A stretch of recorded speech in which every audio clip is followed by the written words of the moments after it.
বলছে দাদা রানিং যে তুমি করতে তো কি খাওয়া দাওয়া খেতে, রানিং এর ডায়েট বলো।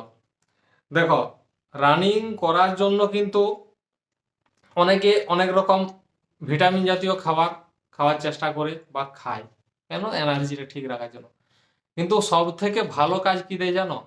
অর্জুন গাছের ছাল রাত্রে বেলায় 1 কাপ গরম জল করে এইটুকু টুকরো একটা মিশিয়ে দিবে থেতো করে, ঠিক আছে?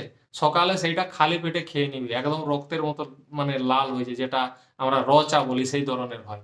দিয়ে সকালে তুমি রানিং করো অথবা বিকেলে রানিং করো, সেটা তোমার ব্যাপার। ওটা সকালে খালি পেটে খেয়ে নিবে।